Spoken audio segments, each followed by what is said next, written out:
Hayırlı gün, isenmisiz. Esselamu aleykum ve rahmetullahi ve berekatuhu. Hürmetli televizor qarawçılar. Efirde fikir tapşırığı. Biz әлеге studiyada özümüzge көркем fikirdeşler izleyimiz. Bugünkü tapşırıda qatnaşalar. Dini fikirni təqdim etə.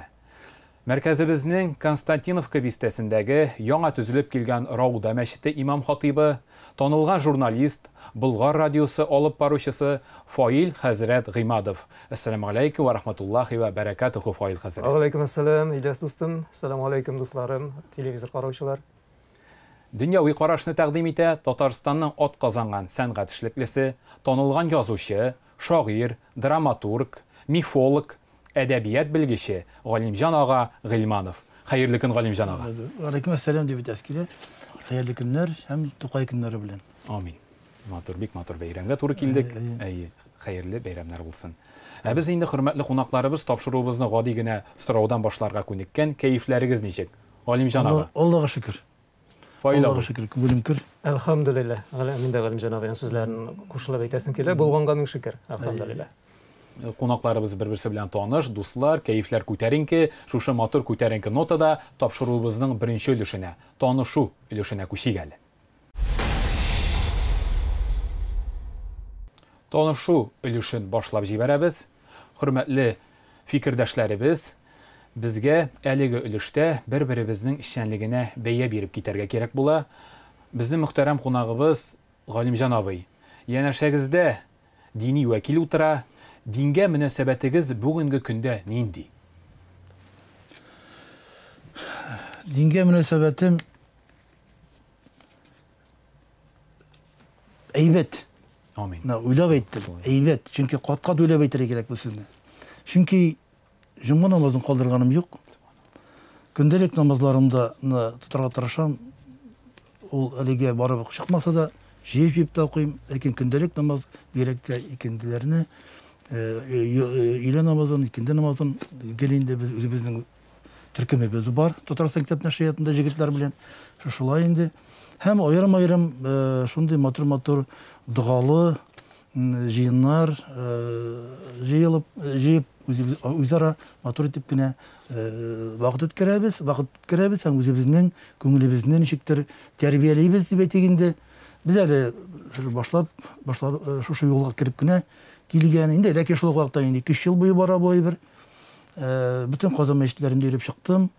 Cuma namazlarında tanışıp imamlar bilen şuna göre min nişiktir bütün eşitiyat kişi deyip sanamıyorum özümde.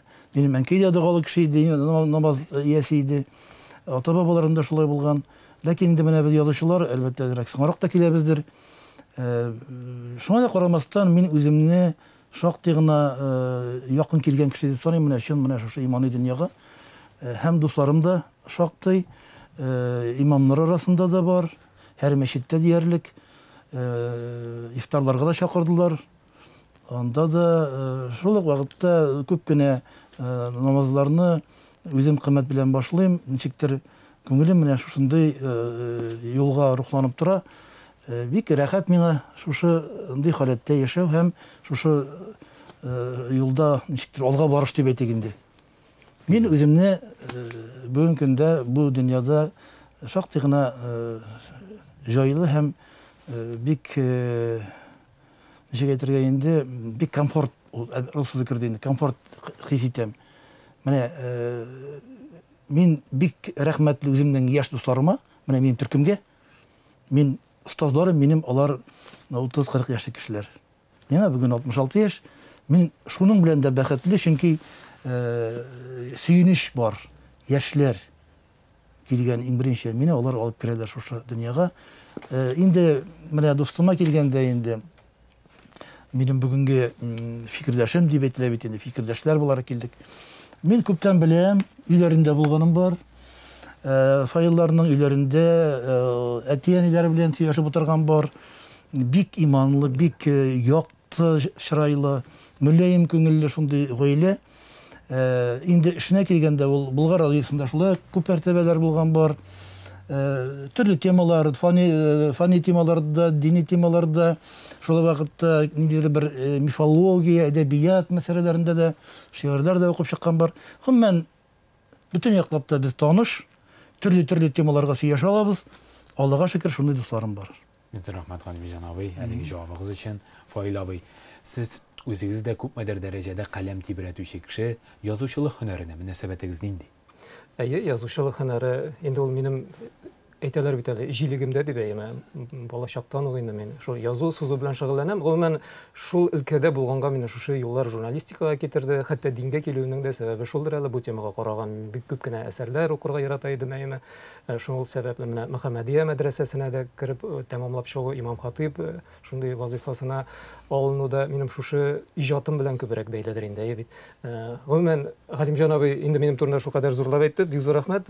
Дөрестән дә Галимҗан абый белән без сөйләшә башласак, безнең сүзләребез байтакка сузылыр иде, бу тапшыруга да шикләре җитмәс иде. Безнең ул җәһәттән дөньяга карашыбыз, фикерләребезнең тәңгәл килүе, дөньяга карашыбыз менә шушы әхлакый яктан булсын, иман ягыннан булсын, гомумән әдәбиятыбыз, сәнгатебез өлкәсендә булсын, безнең бик туры килеп тора.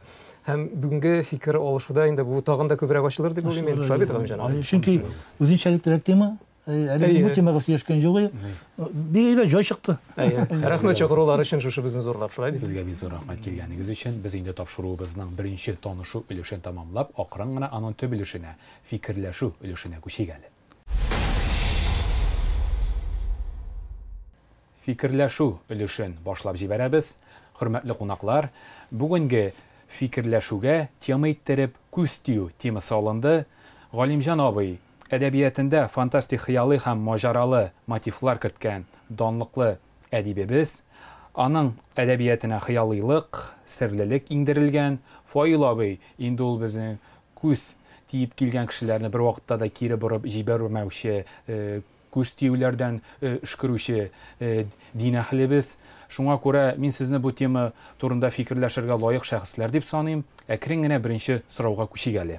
Беренче сораубыз, күз тию чынлыкта да бармы, Галимҗан абый? Күз тию бар дип уйлыйм. Ни өчен дигәндә, ул гомумиләштереп әйтелгән төшенчә инде ул күз тию. Монда инде әлбәттә инде бер сырхаулык та керәдер, кәеф тә керәдер, саклау чаралары да керәдер, сакларга тырышу, әле ниндидер бер кыенлыклардан, ниндидер бер начарлыклардан, явызлыклардан, бирәк тә балаларына. Монда берничә төрле аспект килеп чыга. Гомумән күз тию дигән әйбер ул күз генә түгел. Күз аша күңелдән, кешенең теләге, яман теләгеме ул, башка теләкләрме, хәтта әйбәт теләк, сокланып карауда күз тиюгә чаклы алып барырга мөмкин дигән әйбер бар бит инде. Инде яманлык турында әйтәсе дә юк.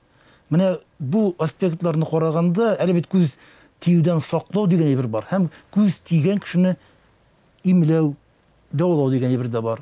Менә бу ике яклап та килеп карап була. Күз тию инде ул кешенең физик һәм рухи дөньясындагы зәгыйфлеккә юл куймау, яки ул зәгыйфлек булса, килеп чыккан булса, шунда уларга тырышу дигән әйбердән килеп чыга. Күз тию ул гомумән кешенең халәтен билгеләүче фикер. Чөнки без күз белән күрәбез, күз белән бәяләйбез беренче. Шуңа күрә әлбәттә күз тию дип әйтелә ул. Ләкин аның барыбер içində рух ята, рухи мөнәсәбәт ята, ичке хисси мөнәсәбәт ята, энергетик мөнәсәбәт ята. Әлбәттә канда кара энергетик ва тегесе монсы бар. Менә шуңа күрә күз минемчә ул нидер үсте яткан бер төшенчә, әйтү җиңел һәм аңлашыла торган әйбер. Менә күз тиде. Ул теләк кенә теләгән булырга мөмкин. Теләге. Ул күз бар, күз тиде дип әйтәбез. Менә шуңа күрә күз тию дигән әйбер халыкта бар, борынгылыктан ук килә һәм халык мирасында, халыкның менә бу рухи мирасында, мифологик мирасында бу турыда бүтән зур трактатлар язылган, яки ул теге авыз иҗаты рәвешендә язылган, менә яки ул китапларда, менә мондый китаплар, кулъязма китаплар бар. Күз тиюдән саклану буенча.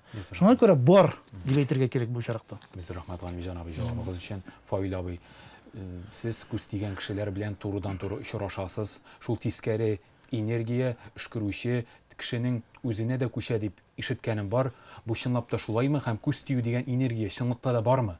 Әлбәттә, бу хакта инде безнең Коръән Кәримгә мөрәҗәгать итәргә мөмкин. Динебезнең нигезе булган бит. Коръән Кәримнең каләм сүрәсендә анда безнең пәйгамбәребезгә мөрәҗәгать ителеп әйтелә, анда сиңа алар күзләре белән зарар салырга тырышырлар ди. Менә Коръән Кәримнең тәфсирен укысагыз, анда менә хәтта безнең пәйгамбәребезгә Аллаһның хәбибе булган әйме. Шушы галәмнәр безнең Аллаһ Тәгалә Пәйгамбәребез булган өчен яраткан шушы безнең җир системасын әйме. Менә шундый кешегә дә күз тидерергә, зарар салырга тырышалар икән. Димәк, күз тию инде ул хак.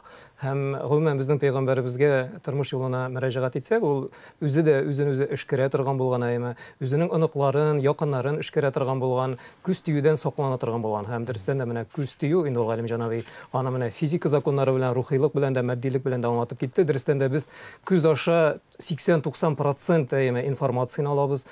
Тәннебезнең патшасы күз дип тә әйтәбез әйме. Күз бик зур роль уйный ул кеше тормышында һәм күз аша менә сыкланып караганда да, хисетлек белән караганда да, гомумән менә безнең адәм баласын никадәр камил һәм шулай муҗизалы һәм шул вакытта көчле шундый кыдрәтле итеп яраткан Аллаһ Тәгалә. Менә безнең сүзебез дә әйме, күзебез дә шул кадәр тәсир кешенә ия икән. Кешегә ул зарар да сала, кешегә шулай ук без теләк белән, дуа белән ярдәм дә итә алабыз әйме. Менә бу инде безнең ни дәрәҗәдә Аллаһ Тәгаләнең муҗизалары, хикмәтләре турында уйлый башласак, монда инде бу шын хикмәт. Үзүк менә диннән яраграк булган кешеләргә, дингә ышанып җитмәгән кешеләргә уйланырга бу бер сәбәп. Аллаһ Тәгалә күз тиюне дә бит сынау өчен яраткан аны безнең адәм балаларын, шулай бит? Рәхмәт Фаил абый. Сез инде менә җәмәгатьчелек алдында чыгышлар ясыйсыз, алып барасыз. Сезгә күз тигәне бармы? Туйганыгыз бармы менә шушы начар энергияне үзегездә? Мин ул начар энергияны тойганым беренче мәлләрдә, бәлки ул каушаулык белән дә булгандыр, тәҗрибәсезлек белән дә булгандыр инде әйме. Андый вакытлар ул ниндидер хәл китеп алу, баш әйләнү, йоклаганда инде начар төшләр күрү, ул инде күз тиюнең билгеләре дип әйтәләр. Шулай бит, беренче авырып алу, бәлки менә минем тормышымда сынаулар булып алды.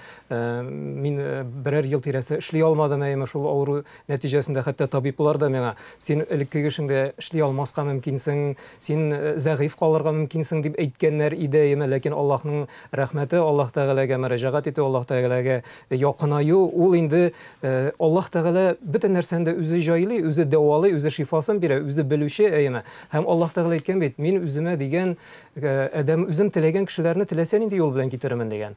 Кемнәрдер ул менә шундый күз тидереп, ниндер сынаулар белән ышанырга мәҗбүр итә, үзенә якын килергә әйме. Кемгәдер менә яхшы дуслар, менә Галим җанабый әйтә бит әле, минем дусларым, яшьләр, минем остазларым да әйме. Шундый остазлар биреп, ул үзенә китерәйме Аллаһ Тәгалә. Гомумән Аллаһ Тәгаләдән дә безнең өчен нәрсә яхшы, хәерле икәнен белүче юк. Шулай булгач, бөтен нәрсә ул безнең өчен хәерлегә. Менә миңа шушы сынаулар бирмәгән булса, мин менә шулай Галим җанабый белән сөйләшеп шушы темага сезнең тапшыруда хузурда утыра алыр идемме әйме. Башка шундый динебез өчен мөһим эшләр эшли алар идемме. Булар барсы да менә шушы мәсьәләләргә кайтып кала, шушы эшләргә кайтып кала асылы. Иң мөһим әйбер бар. Менә күз тию дигән әйберне менә уйнап кына яки анда ул инде 3-нче, 4-нче, 10-нче бер дәрәҗәдәге әйбер генә дип, вакыт дип кенә карарга ярамый. Менә шундый дуга бар бит, Фаил туганым. Пәйгамбәребез Хәсән белән Хөсәйнне төрле яманлык ва бозыклыктан саклар өчен шундый дуга укыган. Мәгъриб ясен инде үзең укырсаң, менә иштәлеге булай. Аллаһның камил сүзләре сезне һәрбер шайтаннан, хәшәрәттән һәм яман күздән сакласын дип, мин ул сүзләргә сыйынам. Шайтан, хәшәрәт, яман сүз. Шайтаннар белән ереншәк куя, хәтта шайтаны дәрәҗәдә яманлыклар белән. Шайтан içine кертми бит, аерым куя бу әйберне. Димәк, бу аерым бер зур төшенчә генә түгел, дини юлда түгел, мәгънәсе бик зур булырга тиеш. Һәм игътибар зурдан булырга тиеш бу әйбергә. Шулай, безнең пәйгамбәребез гомумән бу юнәлештә әйтеп калдырган, безгә варис итеп калдырган аның сөннәте бар, шулай бит инде менә шушы эшкерүгә килгәндә дә Ильяс дустым, син мине эшкерүче дип әйттең әйме. Мин булай инде эшкерүче, мин якыннарымны әлбәттә үземнең балаларымны, туганнарымны эшкереп караганым бар, эшкерәм дә, мөрәҗәгать әйтәләр әйме. Мин инде алай, минем һөнәрем ул түгел әйме. Ләкин матур сүзе бар. Эшкерү сүзе ул бераз аз гына мәҗүси төшенчәрәк алып китә шул якка. Имләү, дәвалау, хошландыру, сафландыру. Менә шундыйрак сүзләргә мин күбрәк килешәм, чөнки мин үзем дә аның белән шөгыльләнгәнем бар. Төшкерү дигән әйбер бераз халык арасында электен калганрак юла варианты болгон саным. Бизур рахмат. Бизур рахмат хәзрәт. Галимҗан абый, сезгә күз тигәне бармы соң? Бар әлбәттә. Күз тигеп, әле яхшыртып китеп була бит. Каршы турып, күз тигәнгә каршы турып. Юк, мин шартып әйтәм монысын. Әлбәттә күз тигәне бар. Менә кайбер кешегә янына барасың, сөйләшәсең. Хәтта күзендән күрәсең. Күзе сиңа бөтенләй башкача карый. Сиңа аның карашы авыр синең өчен. Тәэсир итә. Синең йөрәгең калтырана башлый. Ниндидер бер авырлык баса, ниндидер бер шулык мин әйткәнчә ул басты баса. Кайткач инде менә температураң да юк, басымың да әйбәт кенә. Ну син инде авыру кеше. Сиңа ял итәргә кирәк. Аны иң яхшы чарасы инде әлбәттә монда кыйынып чыгу. Электән әйтелгән әйбер су. Су иң беренче. Һәм тәһарәт алган суны сипсәң дә. Аны сыйтагында әйбәтрәк. Менә шуңа күрә бар әлбәттә. Мин аны инде мин су кешесе. Мин суда дәваланам, гомумән су белән дәваланам. Һәм мин бик тиз котылырга тырышам. Чөнки аның юлларын да беләм. Чөнки монда мин шактый гына багажым бар. Халык ул барыбер дә мәгънәле генә юлларны бу яклап уйлап чыгарган. Әле дингә кадәр үк туган юллар бит аларның күбесе. Безнең ихлас динебезгә кадәр үк тәңричелек чорларыннан килә. Менә шуңа күрә халык мирасында аны игътибар итәргә кирәк дип уйлыйм. Мин үзем бик нык ике яклап та Чынлап та бу теманы безнең татар халкы калыбына әйләндереп салсаң, Галимҗан абыйдан да яхшырак белгән кеше юктыр. Ул инде татар мифлары җыентыгы авторы, томнары авторы. Бизур рәхмәт сезгә, Галимҗан абый. Чынлап та иң яхшы белгечне чакырдык бу өлкәдә. Рәхмәт ансы өчен хәзрәткә. Фаил әфәнде, Фаил абый, менә без әйттек күз тию турында, име? Аның начары да, яхшысы да бар дигән фикер ишеттем сездән. Бу чынлап та шулаймы әллә? Менә мин әйтәм, чөнки менә бик яратып карыйсың бит. Олай карама, күз тигерәсең диләр. Сөеп карау. Менә минем үземне бер туган абыйымда, Ринат абый да инде. Ул үзе әйтә, минем күзем каты ди. Икенче әйбер инде бу. Яман күз бар, каты күз бар. Каты күз җиңелрәк әлбәттә. Каты күз менә яратып карасаң да, менә бала йөгереп бар, кыра ди, ни ди тире бала ди. Овына да китә. Барада төшә шул юл өстенә ташка нигә. Шуңа күрә минем үземнең йомшак күз. Аны мин беләм. Мин каты күзле кешеләрне беләм, бик якыннарым арасыннан, чынлап та шулай. Сынап караган хәтта бар. Ул яратып карау, ләкин анысы беләсезме? Ул җанга түгел. Ул мәсәлән хәтта егылса да бала. Яратып карау. Ул аның ишке рухиятенә тәэсир итми. Аның ниндидер бер тәэсире генә бар, артык ни сокланып карау. Булай да ярамый ул, хәтта ни буенча да, дин буенча да артык сокланып карау. Шулай ук ярамый. Чөнки тыйнакрак карау, тиң итеп карау, әйбер яратып карау бар инде ул анысы. Ләкин шуңа да карамастан бу ишракта хисләрне тыяда белергә кирәк күпмеләр дәрәҗәдә, ниндидер бер моментта. Бар әлбәттә, ләкин яман күз ул бөтен башка әйбер инде. Яратып карасаң да, Галимҗан абый, аннан соң менә шушы матурлыкны, шушы гүзәллекне Аллаһ Тәгалә яраткан мен дип, әйме, машаллаһ, ла хавла ва ла куввата дип әйтергә кирәк. Шулай бит. Үзеңнеке генә булып. Әйе.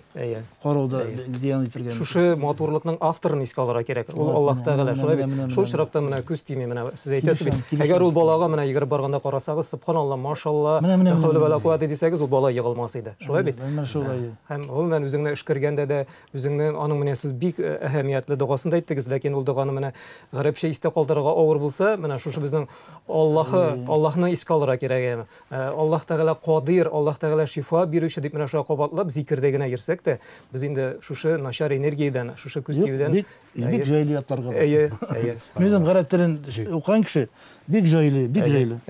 Дини фикер мин тапшыру барышында әйтеп киттем. Фаил әфәнде килгән кешене кире борып җибәрмим ди. Мин эшкәрүче дип бәлки кычкырабрак әйткәнмендер, ләкин килгән кешене кире борып җибәрмәүче кеше хәзрәтебез. Хәзрәт, бу сорауны мин сезгә бирәм. Нинди шаккатырлы күз тию вакыйгалар турында ишеткәнегез бар? Бәлки килгән кешеләр арасындадыр, бәлки дөньяда. Күз тию минде конкрет хәзер әйтсәм, кешеләргә ничектер авыррак булыр иде әйме. Гомумән күз инде ул йөгереп барган атны да йыгарга мөмкин әйме. Һәм ул гомумән ташны да урталай ярырга мөмкин дип безнең инде бу пәйгамбәрбезнең хәдисендә дә әйтелгән әйме. Һәм хәтта шундый бар, менә зиратта ятучыларның күбесе күз тию аркасында бу дөньядан киткән дигән. Менә шул кадәр кешене ул әйтәләр бит әле, адәмне гүргә, дияне казанга кертә дип әйме. Шуңа күрә менә күз тию, гомумән күз тию ул кешенең сәламәтлегенә зыян сала. күз тию ул гаиләләрне таркатырга мөмкин әйме, күз тию ул кешеләр арасында ачу, нәфрәт, сугыш барлыкка китерергә мөмкин әйме. Менә күз тию ул беренче карашка гына менә шундый бер гади генә әйбер кебек тоелса да, кешенең язмышына, тәкъдиренә шактый зыян салырга мөмкин, сәламәтлегенә зыян салырга мөмкин. Шуңа күрә саклык чараларын алдан күрергә кирәк. Менә мин инде миңа килгән кешеләргә мин инде шул аятны кабатлыйм, ул да булса, әгәр Аллаһ Тәгалә теләми икән, сиңа зарар салдырырга әйме, сиңа хәтта бөтен каршы булсалар да, бөтен галәмнәр, бөтен кешеләр, бөтен җиннәр әйме, Аллаһ Тәгалә теләмәсә, сиңа беркем зыян сала алмый. Әгәр инде бөтен кеше сиңа ярдәм итәргә теләсә, булышырга теләсә, бөтен җиннәр җыелып, бөтен кешелек дөньясы иң яхшы синең бат белән кешеләрең дә Аллаһ Тәгалә теләмәсә, сиңа шулай ук беркем дә файда, шифа бирә алмый. Бөтен нәрсәне Аллаһка тәвәккәл кылырга кирәк, Аллаһка аша эшләргә кирәк, Аллаһ Тәгаләдән сорап эшләргә кирәк. Менә миңа килгән кешеләргә дә менә шуны аңлатырга тырышам. Чөнки Аллаһ Тәгаләгә турыдан-туры мөрәҗәгать итәргә кирәк. Аллаһ Тәгалә белән безнең дуаларыбыз арасында пәрдә юк, әйбәт, ул кабул итә.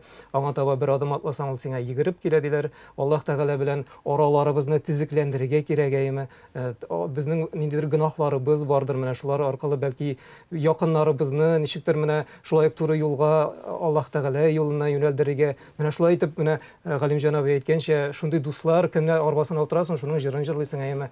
Мөхитеңдә шундый матур, уңайлы, комфортный, Галим җанаб әйткәнчә, шундый мөхит булдырырга кирәк әйме. Үзеңне Аллаһның нуры белән тереп алырга кирәк. Динебезгә өйрәнергә кирәк. Гел гыселле, тәһарәтле йөрергә кирәк әйме. Зикрле йөрергә кирәк. Гел Аллаһ Тәгаләне искә алып йөрергә кирәк. Гади генә менә Аллаһу әкбәр, ла хавла ва ла куввата әйме. Субханаллаһ, машаллаһ, менә шушы Аллаһ Тәгаләдән гел гафу үтенергә кирәк. Чөнки пәйгамбәребез кемгә 100 тапкыр гафу үтенгән.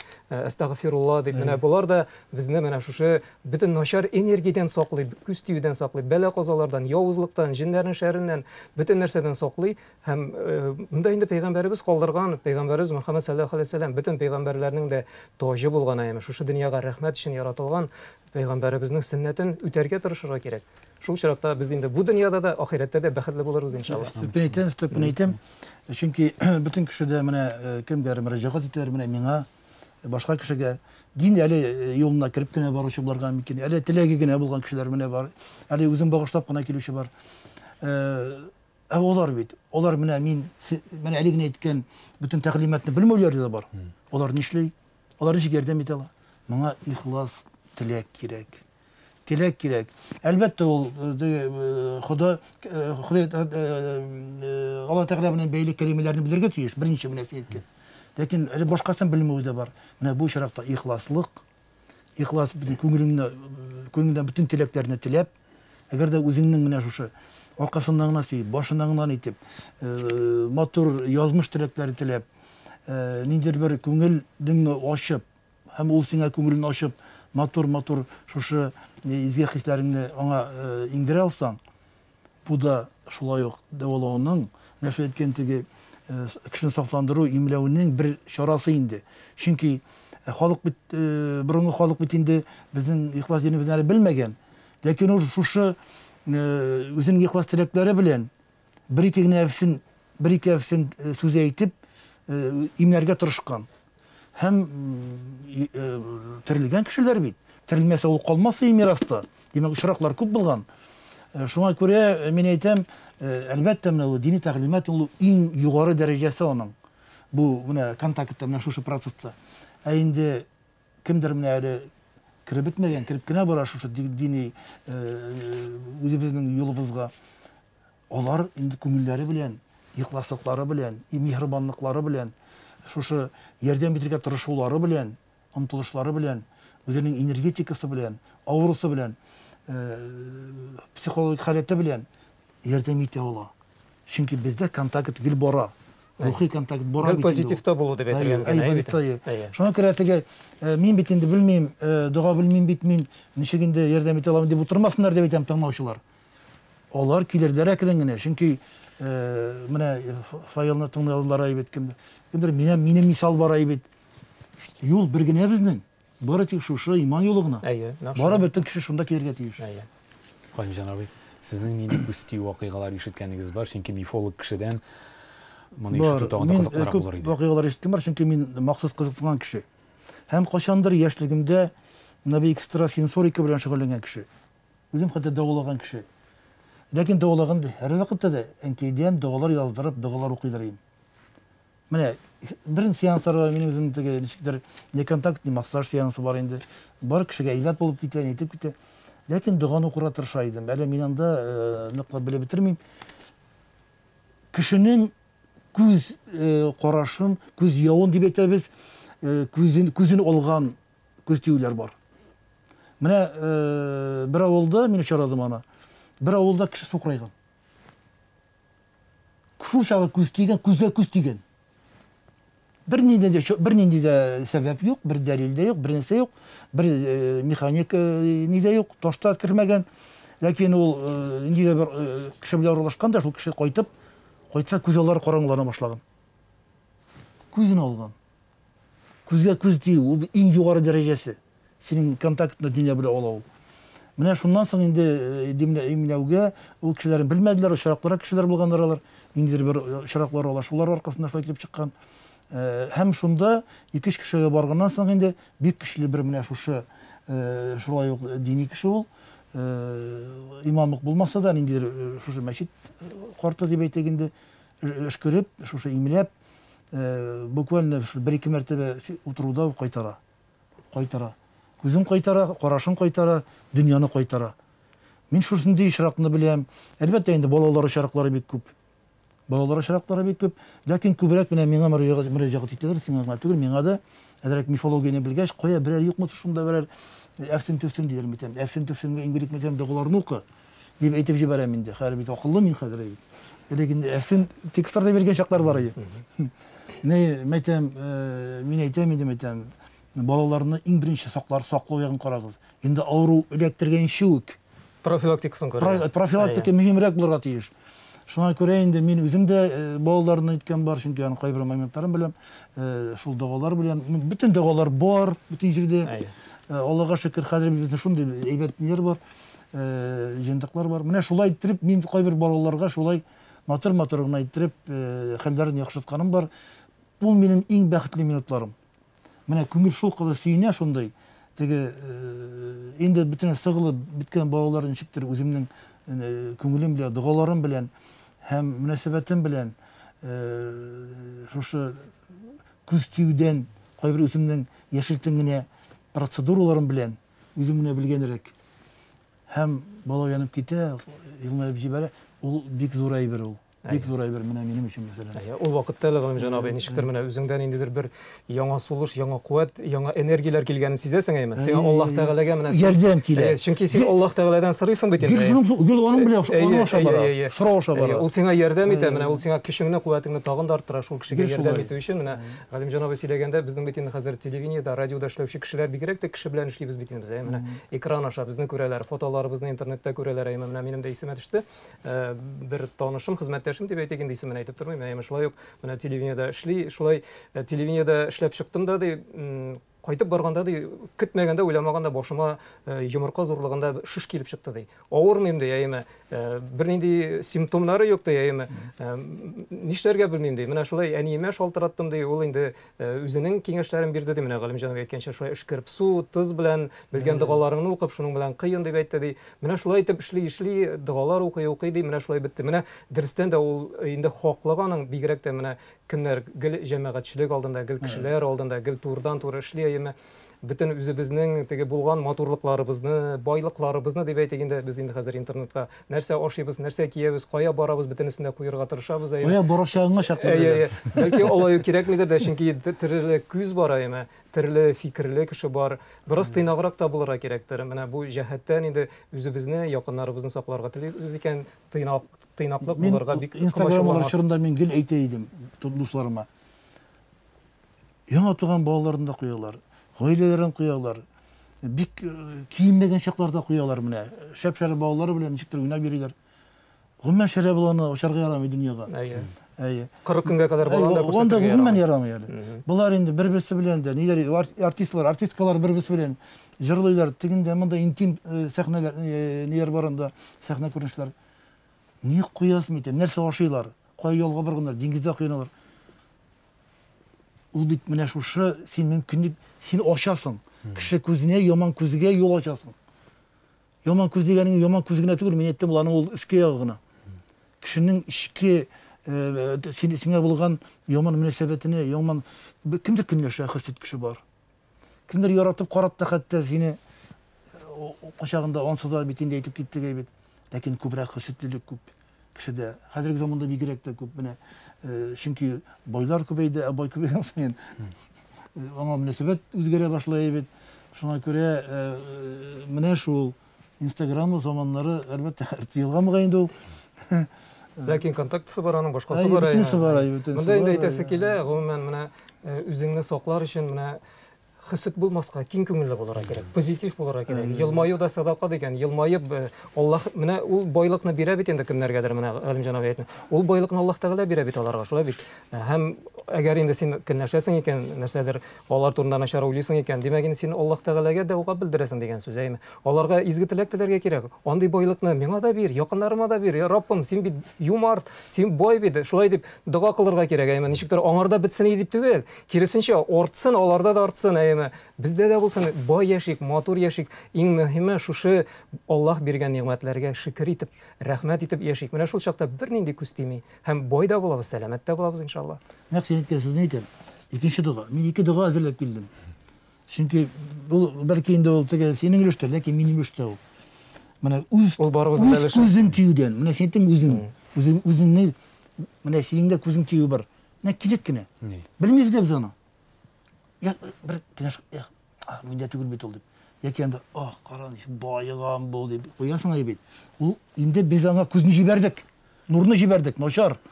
Менә шулай ди. Үз күзең тиюдән курыкканда укыла торганда. Әгәр берәрегез үзендә яки малында яки кардәшендә аны гаҗәпләндерерлек нәрсә күрсә, менә безне гаҗәп күрсә, аңа бәрәкәт иңүен сорасын. Менә син әйткән сүзләр әйбет. Чөнки күз тию хак. Менә шундый дуга бар. Мәсәлән, бәрәкәллаһ. Аллаһ бәрәкәт бирсен. Диргә кирәк икән шул вакытта. Менә син Коръән Кәримдә Галимҗан абый тагын шундый аятта бар, менә сез бит әйттегез әйме, дәвалау белән шөгыльләндек дигез, ул инде кешенең авырысы белән шилләр әйме андый кешедә. Ә менә Коръән Кәримдә шундый аят бар, Ильяс дустым, ул да булса, без кешеләрне күренмәс күлмәк белән төреп алдык диелгән. Менә ул күренмәс күлмәк хәзерге безнең галимнәр әйтәләр бит, авырысы дип әйтәләр әйме кешенең. Ул безнең күзебезгә күренми, ләкин ул бар, һәм менә күз белән инде без менә телибезме, теләмибезме шул күлмәккә, ягъни шул авырыга кешенең зыян китерәбез һәм зәгыйфлек китерәбез без аның. Чөнки бит әле күзгә күренгәне дә бар, күренмәгән дөнья да бар әйме. Күренмәгән дөнья, ул айсбергның искелеше менә безнең матди дөньябыз булса, аның аскылышы күзгә күренмәгән дөнья. Һәм ул дөньяда да бик сак эш итәргә кирәк. Ул дөньяда иң мөһиме безгә ярдәм итә алган әйбер ул Аллаһ Тәгаләгә генә. Ул аның менә юлында барып кына Коръән Кәрим, пәйгамбәрбез калдырган сөннәт ашагына без үзебезне, якыннарыбызны саклый алабыз. Дәвалау юлларына килгәндә, беренче чиратта дуадыр инде, шулай бит дәвалау юлы. Беренче чиратта әлбәттә Коръән Кәримдәге, инде ул безнең мәгълүм Фатиха сүрәсе Әл-Хәм бит, аннан соң инде Бакара сүрәсе Аятул Курси бит, аннан соң инде безнең Кул Хуаллаһу, Фалак, Нас сүрәләре, әгәр инде буларда булышмаса, Ясин сүрәсен укырга киңәш итәләр әйме. Бу инде безнең Коръәнебезнең йөрәге һичшиксез ярдәм итәчәк. Менә шушыларга без инанып, Аллаһ Тәгаләгә тәвәккәл. Алар бик кыска. Алар инде безнең әби-бабалар biz da öğretken eyim. Onları her birimiz bile. Ondan sonra peygamberimiz de yıklar aldığından kuluna şuşu surelerini, felak, neslerini, kulhuallahlarını okup, örüp, üzün sıpıra tırgan bulgan eyim. Hem anıkların şulay işli tırgan bulgan. Hatta ülkeneyge şimdi bu işlerini üzü başkarmağında üzünün helal cifiti Gayşe radiyallahu anh'a ayet tırgan bulgan bu işlerini başkarga. Hem üzü de ulu okuğanını tınlap tırgandan sonra şuşu işlerini işli tırgan bulgan. Bütünüsü kaldırılgan, akırıngana iğrenirge, onun tesirini üzü biz sizemiz neticesi. Var. Bunda türlü formalar var. Sıpırıştırу da var. Oldan şoraların kurup kuyu da var. Lakin her var şimdi konkret detaylar da var evet. Mesela bütünler işliyor. Bütünler yazıp bir şey menderesine koyuyorlar var. Elbette o indi biraz indi yorum meclislik yorum niye şuna da bunu. Lakin eğer şana bana işliyken otana bolam saf olsun olurmasın diye beyit. Koysun iken bir dua yazılgan bir yazılan evet yani benim şey olayı bir maşını yürütüşe koyarken motor tepkine dağını basına travel okubala da motorga kite meni sakla deyip Менә шушындай моментларда да минемчә ул ничек уйлыйсыз моны? Галимҗан абый, монда инде менә шушы бөти мине саклый дип, әгәр без бөтигә тәвәккәл кылабыз икән, бу гынах була, ширек була. Бу инде мәҗүсилек нидә бар. Чөнки фетишизм табыну бар инде, кәгазьгә табыну. Ләкин менә шул авылда ул әйберләр бар инде. Алар бар. Ләкин бөтенләй ул дуга булгач инде бөтенләй аны да ясса килми менә минем. Аннан соң теге балаларның маңгайларына тап ясап куялар бит инде. Ансы шулай күзне юнәлтү өчен шулай бит. Ансы нәрсә сезнеңчә? Ансы бөтенләй ярамый торган әйбер. Ансы ярый, ансы менә шушы күзне энергиясын юнәлтү өчен кеше дуга яңгыраганда ярамый диде. Менә бик ни абруйлы нидер әйбер. Дуга алыгыз сөрттүрәләр менә ни. Бер-ике имам белән сөйләшкәнем булды. Мин бит инде аларны әйттем. Анда ялтырау уенчыклар куялар яки монда нидер. Бер генә бергә мин риза, мәсәлән, он куялар. Он икән, андыр бер ни бар икән аның. Икенче мәгънәсе бар. Теге шитни түгел, теге Индиядагы кебек. Дуга яңгыраганда килеп кысыла, чөнки дуганың үз көче.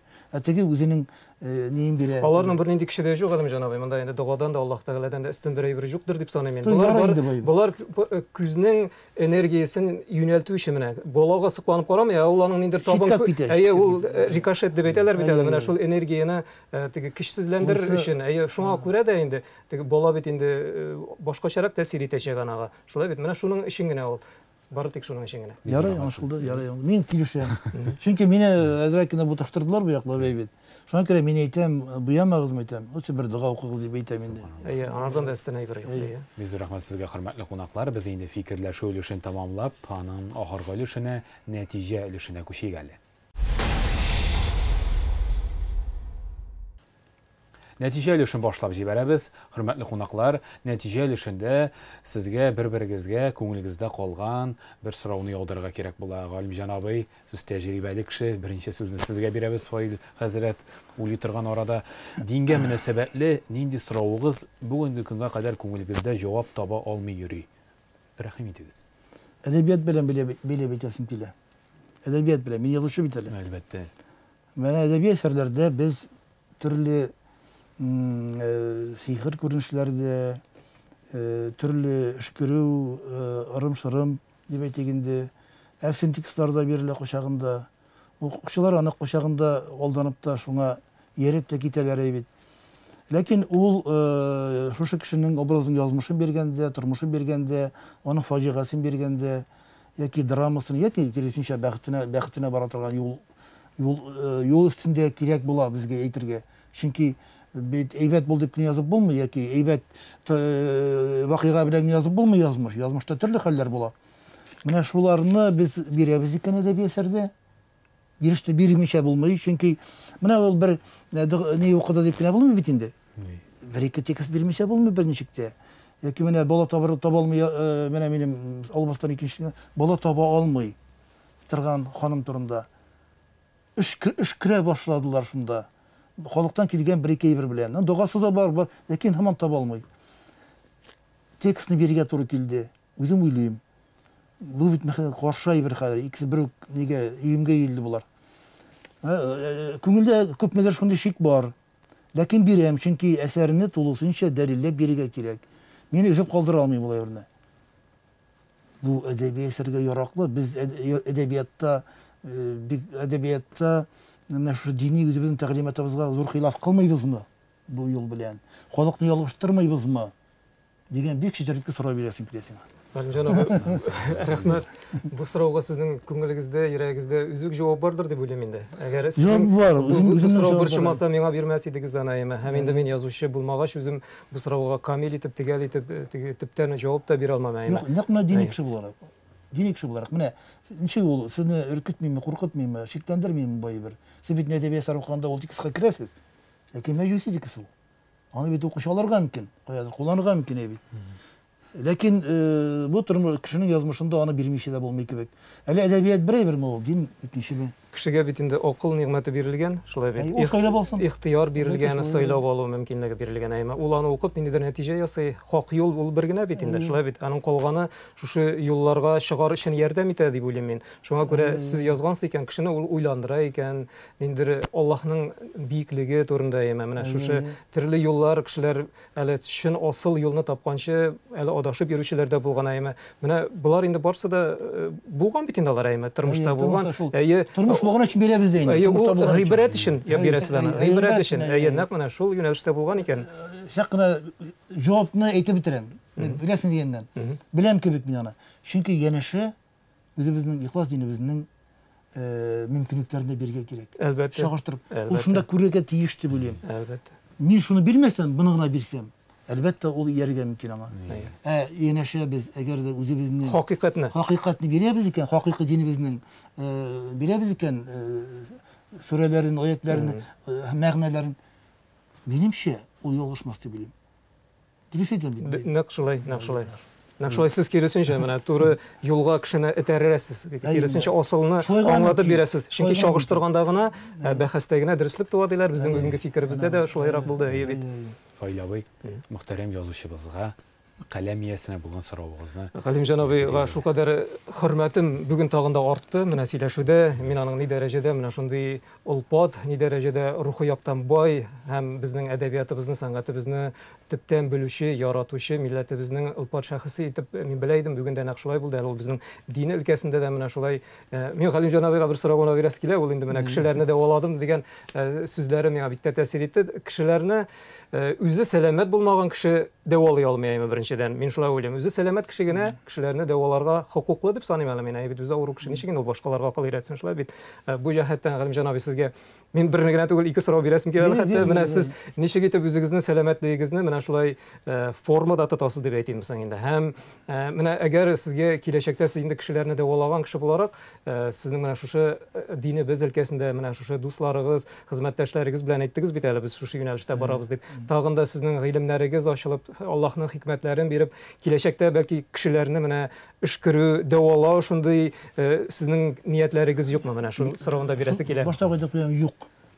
Чөнки эш күрү дигән әйбер шул кадәр җаваплы әйбер.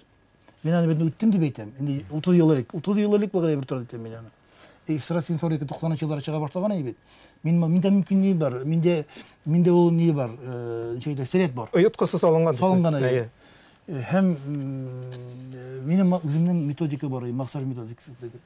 Анда дуга авыру белән эшлим. Авыруны битәштереп кую. Кайда салкын, кайда ни, анда итүсек бар. Үчекләрен битәштерергә кирәк. Борынга биләребез үк кергән бит. Урамда үткән bütün баларында башын сыпырганнар. Аркасына каяп киткәннәр. Иң нияр шунда. Иң зәгыйфләнә торган урыннар. Бу мин әлдә Казанда бер бала күрсәм дә, минем хатын да тиргән, ник башын сыпырып китәсең аяклар. Әйтәм. Зыянга булмас. Матурын алай дип китәм дә, аркасы мана сөйеп киткән. Аны битен сөйгән дип кенә уйлый. Юк, мин аны дәвалап китәм. Өйдә дә аныкларымны гә шулай. Ягъни нәрсә дип әйтәм? Әлбәттә, ул инде менә бу кешечә, табигатьчә дип әйтгәндә, иманыбыз кушканча, bütün кешеләрчә, кешелеклелек белән тормыш алып барасың икән. Менә ихлас, чын, әхлакый тормыш алып барасың икән. Синдә әлбәттә ул мөмкинлекләр күбрәк ачыла дип уйлыйм мин. Моңа иманым бу минем. Әлбәттә инде мин кеше, минем үземнең гөнаһларым да булгандыр, яки ниндидер бер искушенияларда булгандыр, яки ниндидер бер теге уйлар да кергәндер, нирәк, авыррак. Ләкин мин алардан бик тиз чистарына барган кеше. Һәм мин 40 яшьләрдә, мин 66 яшь, 40 яшьләрдә мин бер бүйек иманга килдем. Иман дип әйтәм, мин дә фикергә килдем. Бик авыр чакта бер әйбет, мин уйлап куйдым, кайттым да. Мин ахыр яки уйларга кирәк, яки ничектер яшәргә тырышырга кирәк. Икесен дә булдыра алмыйм. Шунда Худай Тәгалә миңа әйтте. Индер бер никерде. Син кишер барсың да диде. Мине бик нык рәнҗеттеләр дип әйтгәндә. Кишер барсың да диде. Шул миллисекундта миңа җиңел булып китте. Шул җиңелдә мин бушандым, тирелдем, бер җиремдә урытмый иттем. Хәзергә чак дусларым киләләр, менә рәнҗетте, менә мин предал мине тигән. Мин әйтәм, кишер, син судья түгел, мин дә судья түгел. Безнең үстә, безнең үзебезнеке. Барысында ул белә күрә, сиңа ярдәм итер, аңа да ярдәм итер, менә сиңа әйткән, әйбәтләнергә. Хәзер ул эшкәртәчәк. Дип уйлап үземне менә шуңа киләдем. Минем үземнең шушындый кичкенә генә бер саклану чарасы бар. Кичерергә кирәк. Ул дусларым килде, мине нык рәнҗеткән дуслар килде. Әйдә тагын дус булабыз галим ди. Син бит без сине нишләтмәдек кенә инде. Син бит инде кара безгә ярдәм итәсең һаман ди. Әйтәм ярдәм итәм, килегез әйтәм. Но дус булмыйбыз инде әйтәм. Но дус була алмыйбыз инде. Анысы икенче категория дуслык. Ләкин мин кичерәм аларның барысында. Менә шундыйрак минем. Шушай бер беләм үземнең ничектер тәрбиялим, үземнең ничектер коткарам. Чөнки минем тормыш шулай бик авыр кыенлыклар ашалды. Менә Галимҗан абый, шушы үзегезнең тәҗрибәгез белән, шушы үзегезнең куәтегез белән, фикерләрегез белән сез бик күп кешеләргә ярдәм итәр идегез. Шуңа күрә ашыкмагыз әле әйтергә, әле алда гомер бар әле дип җырлыйлар әйме. Иншалла дөрестән дә менә Кеше килә. Киңәшләшергә килә. Әйе, үземә дә менә бер сөйләшеп кенә утырыйк әле дип тәрҗемә тәкъдим итүчеләр бар. Без бер шамадарак. Әйе, алхамдулилlah. Менә позитивта булырга кирәк. Дөрестән дә менә Аллаһ Тәгаләнең хәдисләрендә дә әйткән бит инде, әйме, бер-берегезне яратмыйча торып җәннәткә керә алмассыз дигән әйме. Менә бер-беребезне яратып, изгелектә булып, күбрәк изгелекләр эшләргә тырышыйк. Аллаһ Тәгаләнең яратуына лаеклы булырга тырышыйк. Бит Аллаһ Тәгалә әйткән, мин яраткан бәндәмнең кулына әверелермен, аякларына әверелермен, күзенә әверелермен дигән әйме. Шулай бит инде. Әгәр Аллаһ Тәгалә безне ярата икән, ул безне күз тиюдән дә, башка бәла-казалардан да, явызлыклардан да саклый. Һәм әлбәттә инде без бу дөньяда да, ахиратта да шулай итеп үзебезгә бәхет юлында булачакбыз. Иң мөһиме сынау итеп кабул итәргә кирәк бу кыенлыкларны Әйе, сынау итеп. вакытлыча әйтеп. Сине җәза дип түгел, сынау итеп. Әйе. Шунда аны үткәрү җиңелрәк. Бик зур рәхмәт, хөрмәтле кунакларыбыз, бүгенге тапшыруга вакыт табып килгәнегез өчен. Бүгенге тапшыруда дини фикерне тәкъдим итте.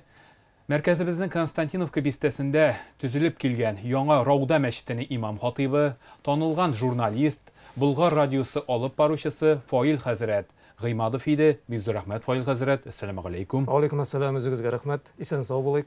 Амин.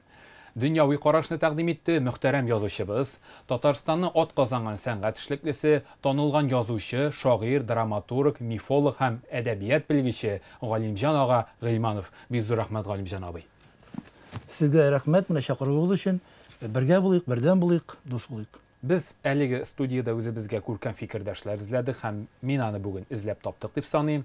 Сезнең белән хөрмәтле тамашачылар, киләсе очрашуларга кадәр дип сау булышабыз. Ассаламу алейкум ва рахматуллахи ва баракатуху. Сау булыгыз.